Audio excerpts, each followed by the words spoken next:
In this video, we will talk about the top 10 common beliefs about Jesus' birth that actually aren't in the Bible.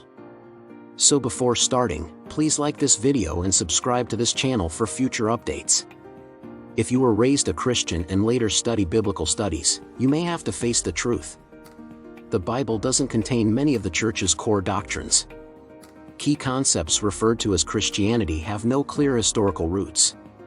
They weren't anticipating your attention. Here are top 10 common beliefs about Jesus' birth that actually aren't in the Bible. Number 10. God have an intended spouse for you. During that chat, I grew up. Up until the appearance of the one unique person God had chosen for you, you were not supposed to have sex. I see now that it was just another tactic of control. Most likely, the partner God chose for you ends up being the one that your parents and religious leaders picked. Yet, God is not depicted in the Bible as the great sky-based matchmaker. The marriages of biblical figures are not described as being predetermined or planned. Number 9. LGBT people. The Christian faith affirms that you ought to share God's hatred for them. Simple references to 1 Corinthians 6 verse 9 or 1 Timothy 1 verse 10 will reveal the anti-gay prejudice. Scholars point out that the Greek word arsenokoidia, which is frequently translated as homosexual, does not mean that. Ancient world evidence does not back it up. Another option is Romans 1 verses 26 to 27. Isn't it the slam dunk anti-gay passage? Many Christians affirm this. Here, the Apostle Paul tells a lengthy tale about unnamed demonic creatures in the past tense. Number 8. Clerics supposed to get ordained. The belief that the Bible is a plan for clerical rule of the world, requiring clergy to become ordained in order to have the divine blood coursing through their veins, has been popular among Christians. Hence, they identify who is divine. There are no references to the word ordination or the idea of it. Number 7. God pick nations to favor. The Lord does not favor countries. Christians tend to agree. The idea that America is a Christian nation that receives blessings from heaven when we obey our religious leaders permeated my upbringing. Our priests were eager to gain political influence and frequently grumbled when they didn't. The Bible isn't a political document, though, and it doesn't designate certain countries as being particularly divine or appointing clerics as rulers. Number 6.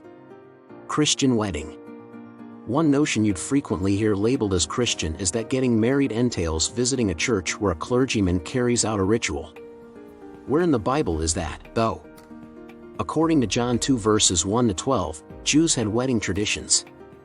2 key points: women in such settings are viewed as owned, and no religious authority were involved. It was a bill of sale, not a marriage. Number 5. Rules. That is how it is laid out. Going to church, having a family, and according to the rules are all described as being divine. Nevertheless, when you agree to cut back on sex, drugs, and rock and roll, the deity changes his mind and decides he likes you. Number 4. Inerrant. Religious upbringing frequently includes assurances that the Bible is error-free and faultless. There is a minor issue. Jeffrey Smith, a biblical scholar, points out that the Bible itself does not assert that it is infallible. The Bible's intent to be regarded as inerrant is not entirely obvious. Look at Romans 10 verse 2 where Paul quotes Isaiah 65 verse 1, then compare it to the original Old Testament text. They are unique. The text is revised or otherwise altered. Number 3. God have a plan for your life. Trying to understand God's plan for you is a big part of the religious experience. Praying is said to reveal God's plan, after which you should try to make it happen. There aren't many places where the deity is said to have a plan for your life. You'll probably have to settle for God's words in Jeremiah 29 verse 11, because I clearly know the plans that I have made for you. Number 2. Born again. Christians frequently assert that until you have a significant life-altering experience, your soul is doomed to hell. You become born again if you accept Jesus. Indeed, John 3 verses 3 and 7 mentions being born again, But Jesus' conversation with Nicodemus doesn't seem to be about a believer experiencing an emotional change and suddenly being more holy. Number 1. Goal to get to heaven.